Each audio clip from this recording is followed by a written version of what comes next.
del PRI, que siempre históricamente han mantenido una solidaridad con Venezuela, que no es nueva, que viene de hace muchísimos años, en distintos eventos, en distintas situaciones del país, y por supuesto más en un momento como este, en que la democracia venezolana está severamente en riesgo. Me quiero referir específicamente a mi llegada acá a México. Yo llegué a México a través de la frontera con Colombia. Pasamos por lo que llaman la trocha de San Antonio hacia Cúcuta, por vía terrestre, en un lugar que controlan los colectivos paramilitares, lo que llaman los boliches, y el Ejército de Liberación Nacional, o el ELN, es zona de la guerrilla. ¿Y por qué pasé por allí? Sencillamente porque el régimen de Nicolás Maduro cerró los puentes fronterizos que comunican ambos países. Esa es la frontera más viva del norte de la América Latina, por donde han salido más de 3 millones de venezolanos buscando nuevos destinos ante la falta de oportunidades en Venezuela.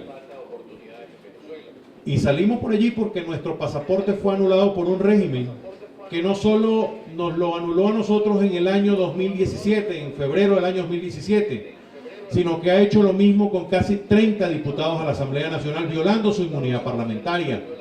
Recientemente a los parlamentarios Oscar Ronderos y a la diputada Mariela Magallanes de la Asamblea Nacional de Venezuela. Pero así como se les viola la inmunidad a quienes quieren salir a elevar su voz hacia el mundo, hicieron lo mismo con los diputados Franklin Duarte, el diputado Robert Alcalá. Pero no conforme con eso, tratan de quitarle la inmunidad parlamentaria al presidente de la Asamblea Nacional, quien es el presidente interino de Venezuela, que está en funciones de restitución de la Constitución, que es Juan Guaidó, y a su más alto funcionario, Roberto Marrero, quien es nuestro amigo y quien ha sido una persona muy abierta dentro de la Asamblea Nacional, lo encarcelan hace 15 días. Todo esto ha ocurrido en los últimos 15 días en Venezuela. Se viola la inmunidad parlamentaria, se irrespeta a los venezolanos. Por supuesto, el Parlamento no es una isla en Venezuela. Así como se violan los derechos de los parlamentarios, se violan los derechos de los ciudadanos, de los venezolanos, que han pasado en muchos casos 96, 120 y hasta 150 horas sin electricidad continua.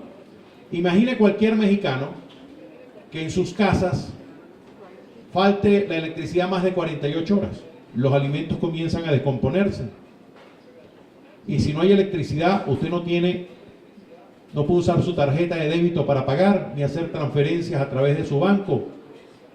Es decir, no puede alimentarse.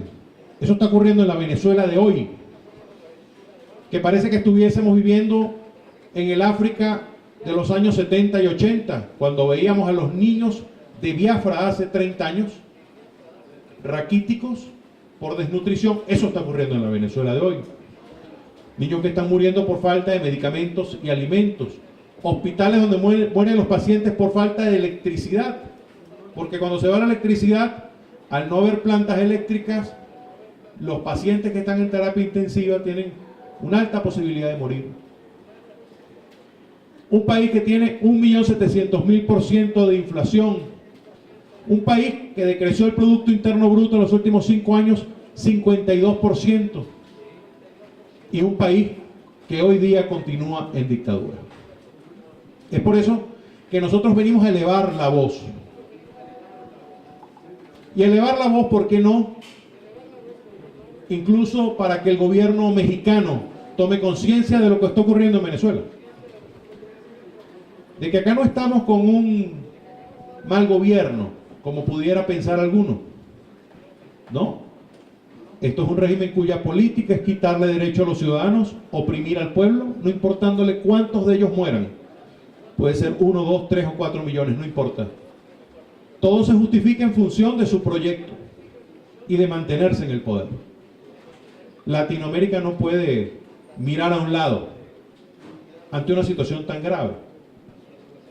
Cuando yo hablo acá de la defensa, y lo dije ahora en la reciente sesión del Parlatino, en la Comisión Política, en la defensa de los parlamentarios, es porque los parlamentarios somos la voz del pueblo. y que porque podemos salir fuera del país a denunciar lo que está ocurriendo en Venezuela.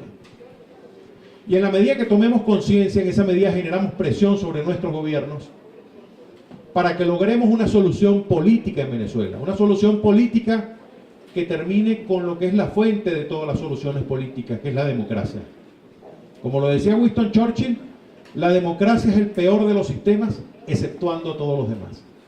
Solo a través de la democracia podemos lograr que Venezuela revierta las cifras de inflación, de muertes, de falta de medicamentos, de alimentos y de carencia de derechos humanos.